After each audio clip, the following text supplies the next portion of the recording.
Welcome back, everybody, to our playthrough of Legend of Zelda Majora's Mask. Last time we left off, we had gotten to Woodfall, and it is almost nighttime, not quite yet, as you hear the bell ringing in the background. As we found out last time when we helped the monkey, he taught us a Sonata of Awakening. Oops, got enemies coming in close. As you can tell, probably, the thing we have to do is play it on this very tablet-esque platform that we're standing on. So we're going to do that.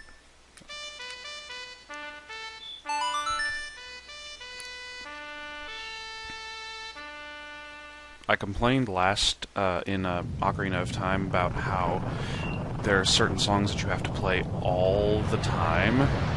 Majora's Mask significantly cuts down on the amount of times you have to play a song. I mean, it's true that you play the Song of Time all the time, and even play it backwards a lot, but it's not like you have to go in a temple and play Zelda's Lullaby 3,000 times.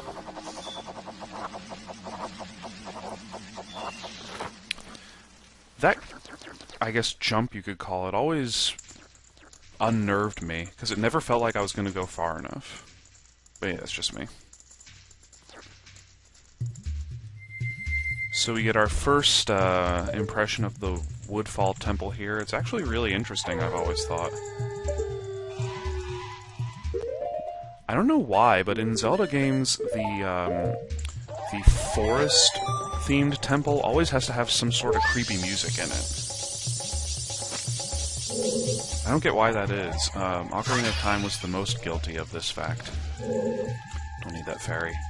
By the way, speaking of fairies, you probably just saw the first use of the Great Fairy Mask. That is indeed its purpose, capturing other parts of the Great Fairy. And you might have heard enemy music. That's just because below us were some of the more annoying enemies in the Majora's Mask Temple universe. And off the top of my head, I don't remember their names. They're the little black, or sometimes white, things that scurry along the ground. Yeah. They're actually pretty creepy. But they're harmless as well if you're thousands of miles away, like we appear to be to them. Speaking of enemies, who missed the Skulltula? Not me, but... man. Oh, come on. Okay, maybe it's not possible in this game. I know you could jump attack Skulltulas in Ocarina of Time. The place stinks just like the poisonous swamp outside. I wonder why that could possibly be.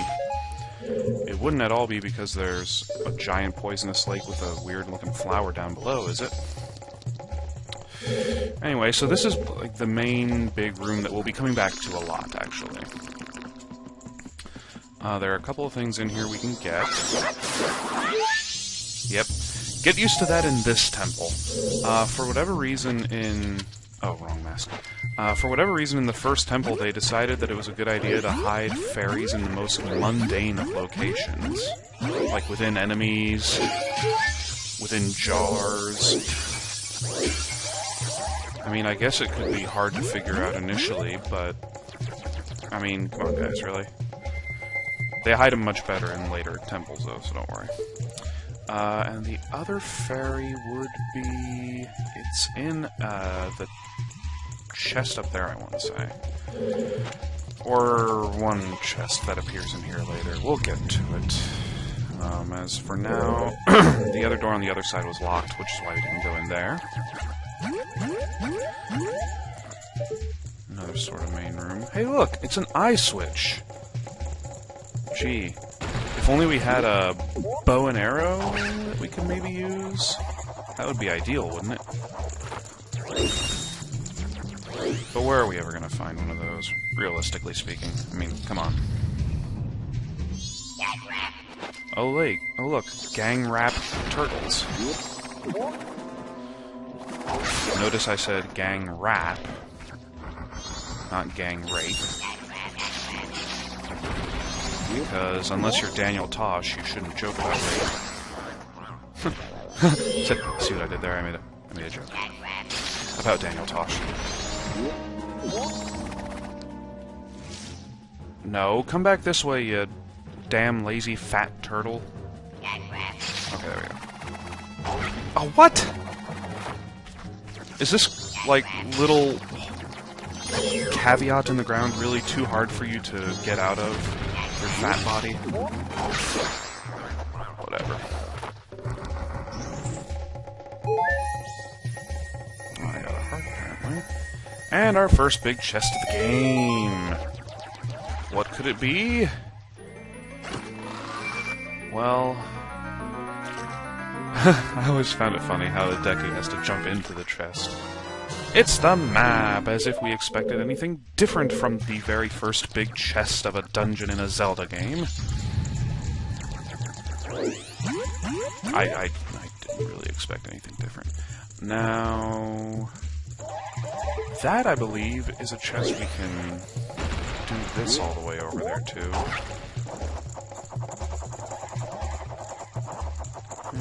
Yeah. Again, that's always one that I think, at least, looks like it's too far for a lowly Deku scrub like myself to reach. Thankfully not the case. Uh-oh. Too far. Okay. Now that we have our first small key, we can go in the first small key locked door and ignore that Deku Baba trying to razz our stashes.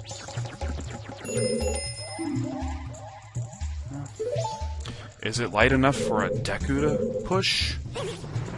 Oh. I thought it wasn't going to be, so... Huh. Now, let me see here. There are some fairies in here, by the way. Hi. There's one right there. I'm not gonna get that yet. Just gonna take care of this guy with fucking bubbles! And there's a fairy. For a second, I thought it was in one of the, there is one in one of the, beehives? There's more than one, right? I thought there was. I'll figure that out. For right now, though, we're just maneuvering. And don't get any bright ideas of trying to go into the water, despite it being poisonous, briefly enough to think that you can get the fairy. We're gonna get it later. But for now, we're gonna have moths follow us. At least they look like moths to me. It's probably not what they really are, but they hurt you, so would they really be moths or not? I'm curious to find out about that, actually. So in this room, we have unintimidating enemies. That, as unintimidating as I might say they are, they still only die to a 2-hit from our dull letter opener of a sword here that we have. And don't worry, since this is a 100% run, I'll improve it later. Gee, another big chest. But pretty much every chest in this game looks like a big chest. I just actually realized that the small key that we had, the chest, it looked exactly like this. I guess I just got rid of the idea of lesser chests from Ocarina of Time. Okay, this is still lit. Yeah, we need this again. Before those critters catch up to us. Yeah, there they are. They follow you. I don't know what it is about it. I just don't like them hurting me, personally. Yeah, we get to do more acrobatics. Really? Just rupees in those jars? Woo! Link.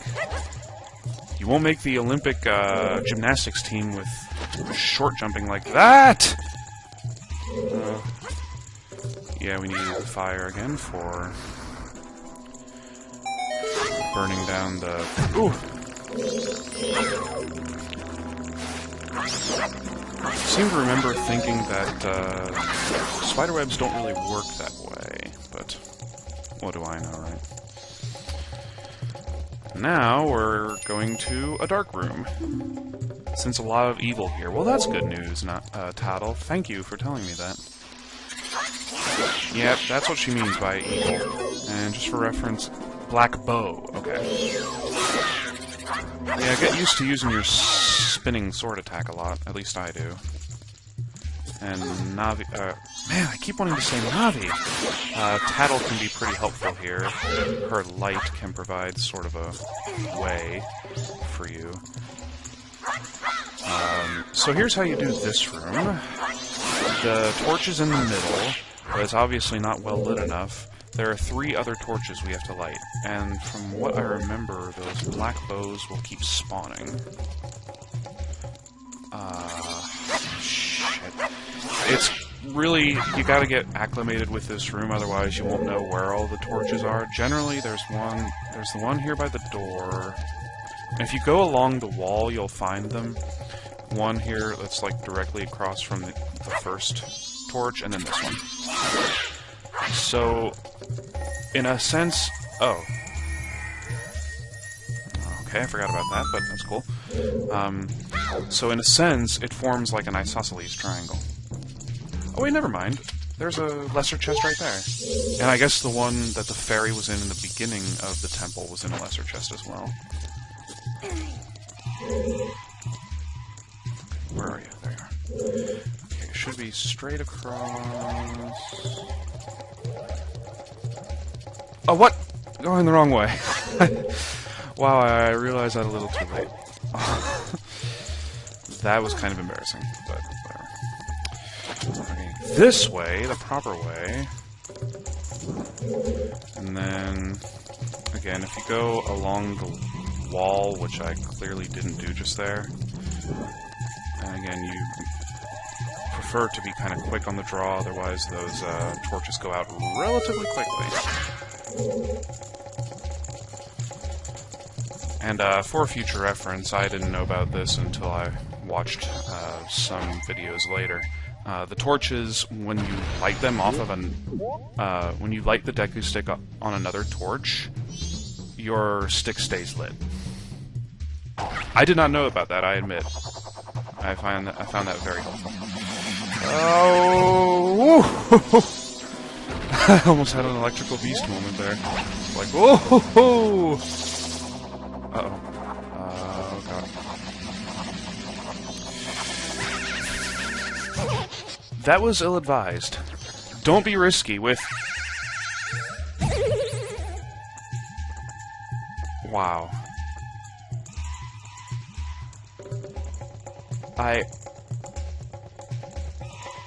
Okay, I think that's enough progress for today before I start raging at this game. Don't want to get LPer syndrome, as I call it. So anyway, next time we will get back to where we were and... Oops. Hitting buttons for no reason. Next time we'll get to where we were and make some more progress and not make really stupid mistakes like that. At least I hope not. So, thanks for watching, everybody. Until next time, I will see you all later.